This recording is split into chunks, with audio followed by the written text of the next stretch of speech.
Assalamualaikum warahmatullahi wabarakatuh. Nama saya Miftah Ujana, Prodi Perbankan Syariah.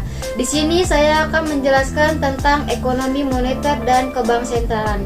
Kebijakan moneter adalah suatu usaha dalam mengendalikan keadaan ekonomi makro agar dapat berjalan sesuai dengan yang diinginkan melalui pengaturan jumlah uang yang beredar dalam perekonomian.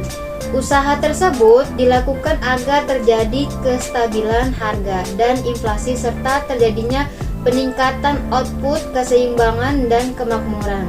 Kebijakan moneter dapat digolongkan dengan dua. Yang pertama itu kebijakan moneter is ekspansif. Ialah merupakan suatu kebijakan dalam rangka menambah jumlah uang yang beredar untuk mempercepat recovery. Yang kedua, kebijakan moneter kontraktif ialah suatu kebijakan dalam rangka mengurangi jumlah uang yang beredar yang disebut juga dengan kebijakan uang ketat atau tight money policy untuk menghindar overthink. Tujuan kebijakan moneter yaitu bahwa kebijakan moneter merupakan salah satu bagian integral dari kebijakan moneter makro. Oleh karena itu, kebijakan moneter dilakukan untuk mendukung tercapainya sasaran ekonomi makro, yakni pertumbuhan ekonomi yang tinggi. Banyak yang mempertimbangkan kestabilan harga sebagai tujuan yang paling utama di negara yang sedang berkembang karena agar negara berkembang banyak mengalami inflasi dibandingkan dengan kebijakan fiskal. Prinsip-prinsip yang sering digunakan acuan dalam menentukan kebijakan moneter khusus negara-negara berkembang, yaitu yang pertama memiliki satu sasaran utama, yang kedua bersifat antisipasi, yang ketiga mengikatkan diri kepada suatu aturan, yang keempat transparan dan berkuantabilitas. Peranan kebijakan moneter terhadap perekonomian adalah tugas kebijakan moneter pada umumnya jauh lebih berat dan rumit jika dibandingkan dengan negara maju. Ada beberapa faktor penyebabnya. Yang pertama, tugas untuk menciptakan penawaran uang yang cukup sehingga pertambahannya dapat selalu selaras dengan jalannya pembangunan yang memerlukan disiplin kuat di kalangan penguasa moneter dan juga pihak pemerintah. Dengan meningkatkan ketelitian dari kebijakan moneter yang lebih berhati-hati terhadap pengeluaran uang dalam negeri dan perdagangan luar negeri. Peranan Bank Indonesia dan Otoritas Jasa Keuangan atau yang disebut dengan OJK dalam stabilitas keuangan. Bank Indonesia memiliki 5 peran utama dalam menjaga stabilitas sistem keuangan.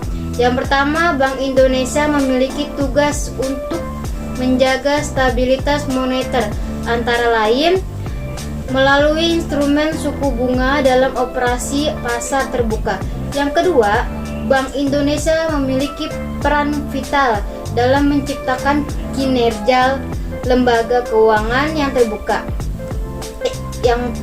Yang ketiga, Bank Indonesia memiliki wewenang untuk mengatur dan menjaga kelancaran sistem pembayaran.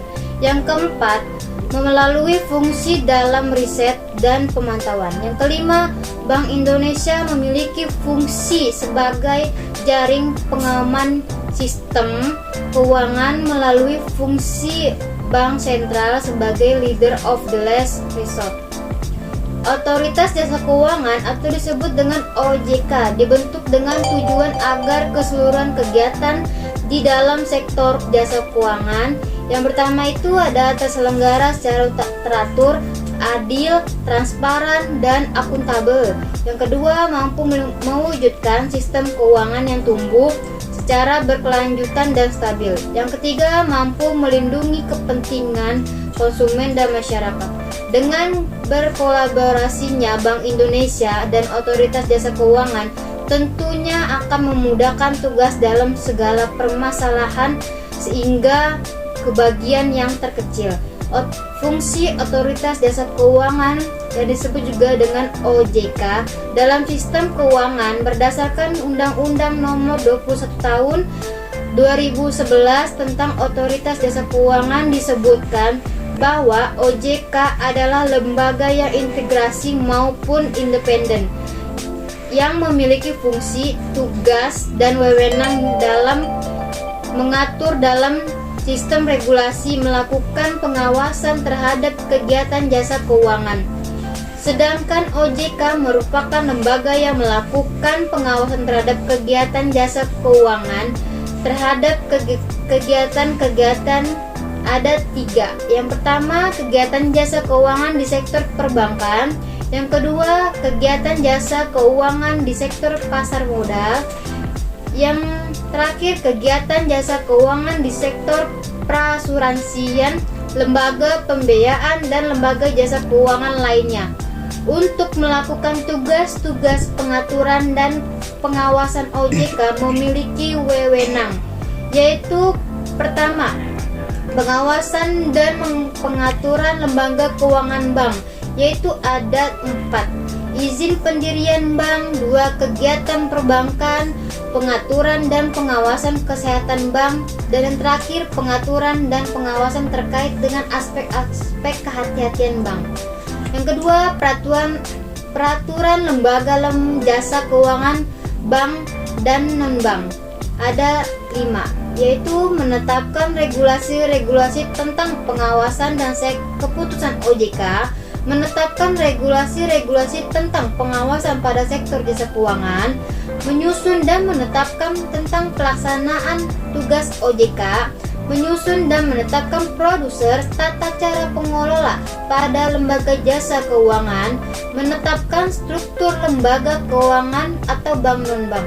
Yang ketiga, pengawasan terhadap lembaga keuangan bank atau non-bank, yaitu ada 5 juga. Yang pertama, menetapkan kebijakan pengawasan operasional lembaga keuangan, melakukan pengawasan pelaksanaan pelindungan konsumen, tugas dan manajer eksekutif dan tindakan lain terhadap lembaga keuangan, memberikan instruksi tertulis pada lembaga keuangan dan pihak tertentu, melakukan penunjuk dan pengangkatan pengelola statuter, dan terakhir memberikan sanksi administratif terhadap pihak yang melanggar peraturan di sektor keuangan. Sekian dari pembahasan saya tentang ekonomi moneter dan kebank sentralan.